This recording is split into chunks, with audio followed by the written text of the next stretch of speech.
back to Lifeline. On this edition, a very special guest, a very rare opportunity. You see it so often depicted in films. Folks that are familiar with movies like The Goodfellas or The Godfather, aware of the allure of the Italian crime syndicate, the mafia. You sometimes wonder, how real is all of this? Well, with me today is Michael Francesi, who is a real depiction of a real crime member who went up through the ranks having taken a blood oath.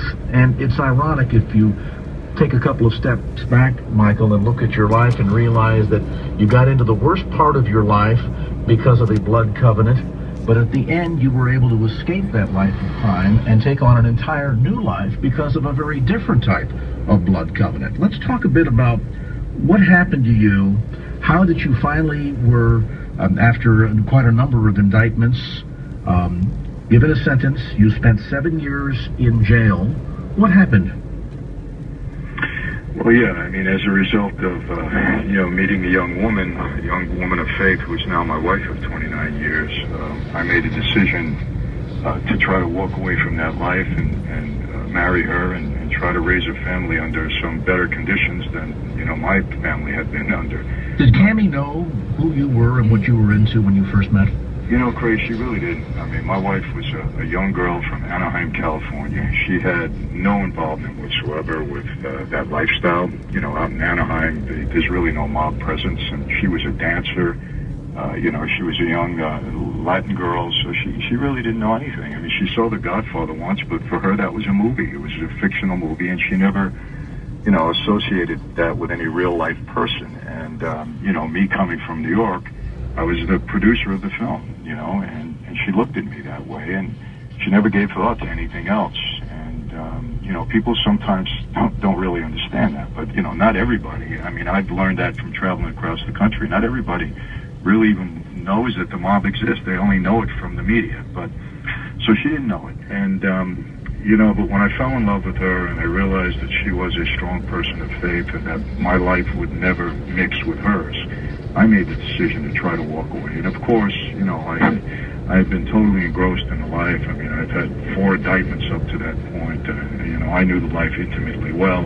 And I also knew that things were starting to cave in because Giuliani started to use the racketeering laws very effectively. And I had just escaped a major indictment with Giuliani that had I been convicted, I would have gone away forever. So, I mean, I kind of saw the handwriting on the wall.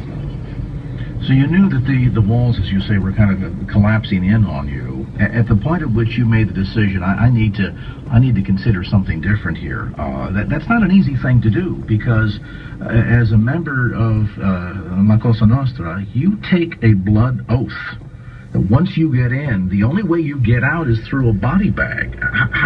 This could not have been a very light decision for you, realizing that not only on one hand were you facing the possibility of doing significant amount of time in jail through, perhaps one of any of the indictments that Giuliani was chasing you after, but even if you were capable of escaping significant jail time, there was the issue of how do you just pack up and leave and say, that's it, guys, I'm done, I'm walking out of this life. That's not so easily done, is it? No, well, understand, I want to be clear on this. There's no heroism in this for me. I tried to backdoor this, and what I mean by this is that, I had a plan after beating all those 4 indictments, because I became such a major target. Every year they were indicting me again. And so the feds in the Eastern District of New York, Brooklyn, indicted me on this major racketeering case again. And my plan was to take a plea, do a few years in prison. I was under the old law, not the new law today where there's no more parole. I thought I'd do a few years in prison. I had leverage because I had beat them so many times. They wanted to get a conviction on me. I had the ability to pay them a huge fine. And I said, listen, I'll take a plea. I'll do a couple of years in prison. I'll marry Camille. I'll move out to the West Coast. When I get out of prison, I'll have parole and probation. And you're restricted. You're not allowed to meet with anybody that has a felony conviction or is alleged to be an organized crime. So I figured I can use that as an excuse, stay out on the West Coast, and maybe after 10 or 12 years, they'll just kind of forget about me. I never planned at that point to renounce my oath and make a big deal that I was walking away. I just was kind of quietly hoping that, enough of my own guys would have their own problems. They'd just forget about me. So there was no heroism in that. I wasn't doing a heroic thing by walking away from a bad life. I want to make that clear. You know, it wasn't until I was put into a circumstance, you know, put into a situation where I had to make a decision whether to renounce my life or not. And at that point, I did.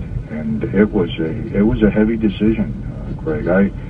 I labored over it, and I you know, because look, I was going against who I was. I was going against a blood oath that I took. I was going against, you know, my father. You know, and it was very, very difficult. Man, I'd go to sleep at night, you know, walking away. I'd wake up staying in. I really labored over it. It was tremendously difficult for me. Was your dad still alive at this time? Yeah, my dad's still alive now, so he was there throughout all of this. And you know, when it did become public that I was walking away, and again, I didn't make an announcement, hey, I'm walking away. It just happened to become very public because I was so high profile. And you know, Life magazine wrote it up. It shot back to New York like a rocket. I was in jail at the time, and you know, all heck broke loose at that point. My boss, Carmine Persico, he put an immediate contract on my life, and unfortunately, my father had to go along with it. Because when you propose somebody into that lifestyle, if they go bad, so to speak, you're responsible for them. So my father had to go along with it. And, you know, because everybody thought if I was renouncing the life that I was going to cooperate and become a witness. That's the normal thing that people do when they renounce the life. But I never intended to do that. But nobody believed me. There's a lot of reasons why they didn't believe me. Because there was a lot of stuff going on. You know, the FBI was putting a tremendous amount of pressure on me. You know, they told me that, you know, there's contracts all over the place. I'm a dead man. They would get word from their informants. They had to put me in a witness protection program. They locked me down in prison. They gave everybody all the signs that I was cooperating. And so nobody believed that I wouldn't. And so I had a lot of trouble, putting it mildly. What was your dad's reaction to all of this? I mean, you had followed in his footsteps. Clearly, as you mentioned from the get-go, Michael, he didn't want you to follow in life, and once you did, you're in. There had to have been a sit-down conversation at some point where he told you, Michael, you can't do this. You know, he didn't, because I was in jail when this all came out, and then he went back into prison on a parole violation. He had been out on parole. So he sent messages to me, like, what are you doing? You know, and I sent messages back, I'm not going to hurt anybody. That's all I told him. I never said that I was